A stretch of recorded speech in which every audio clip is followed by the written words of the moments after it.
जय गुरुदेव।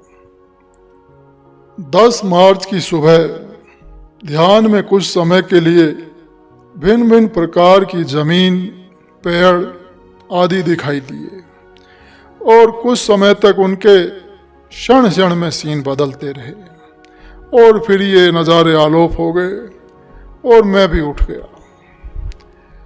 10 मार्च की रात में गुरु महाराज की असीम दया कृपा से ध्यान में दिखाई दिया कि एक रफ जंगल है। उसमें पूरब दिशा से मेरी बाईं तरफ बहुत सांप मेरी तरफ आ रहे हैं। वे सभी बहुत लंबे लंबे थे। उनकी लंबाई 40-50 फुट तक थी। वे मुझसे 6-7 फीट के फासले पर आ चुके थे। मैंने जय गुरुदेव नाम का सुमिरन किया तो वे सब आलोप हो गए। इसके बाद दिखाई दिया कि अनेकों तरह के मोतियों की अनेक मालाएं पड़ी हैं। उनमें से एक माला एक लड़की ने उठाई जिसकी पोशाक सफ़ेद थी और मेरी तरफ उसकी पीठ थी। वो मुझसे करीब 8-9 फीट के फासले पर थी। उसके चंद सेकंड बाद वो लड़की आलोप हो गई। उन मालाओं में जो मोती थे उनमें से कुछ मोती चमक रहे थे। मालाएं अलग अलग रंगों में थी और तादाद में बहुत थी।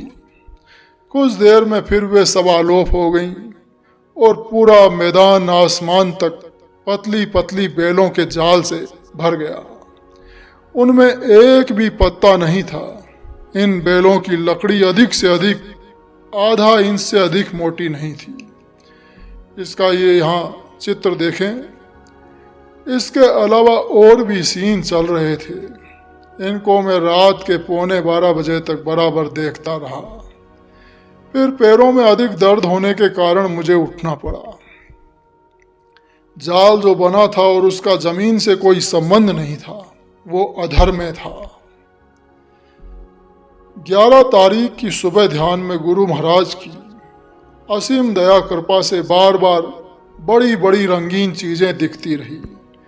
बार बार आलोप हो जाएं और फिर दिखाई दे जाएं, फिर झड़ी सी लग जाए। काफ़ी देर तक ऐसा होता रहा। इनका वर्णन तो हो ही नहीं सकता। ये सब परम पूज्य गुरु महाराज की दया से, अपन से कुछ नहीं हो सकता। हे दाता, मैं पापी हूँ, मेरे गुनाहों को क्षमा करना। हे दाता, मैं नीच निकृष्ट हूँ, मुझे दया की भिक्षा दे देना। आप जैसा कोई दानी नहीं, मुझ जैसा कोई पापी नहीं। 12 तारीख की सुबह ध्यान में कुछ दिखाई नहीं दिया, पर गुरु महाराज की असीम कृपा और दया से बहुत मुद्दत के बाद शंख की आवाज़ सुनाई दी। घंटे की आवाज़ तो उनकी दया मेहर से सुमिरन शुरू करते ही सिर के बीचों बीच होने लगती है, तो घंटे की सुरीली आवाज़ तो सिर के बीचों बीच हो ही रही थी। दाहिने कान से शंख की आवाज़ भी चालू हो गई। दोनों ध्वनि जो साथ में हो रही थी अलग अलग सुनाई दे रही थी। इन दोनों की आवाज़ से समा बन गया। उस आनंद का वर्णन तो हो ही नहीं सकता। इन दोनों को मैं रात के 11:30 बजे से 1 बजे तक सुनता रहा। फिर शंख की आवाज़ बंद हो गई और मैं भी घंटे की आवाज़ को सुनते सुनते सो गया। घंटे की आवाज़ चालू रही। शंख की आवाज़ भी बिल्कुल साफ सुनती है।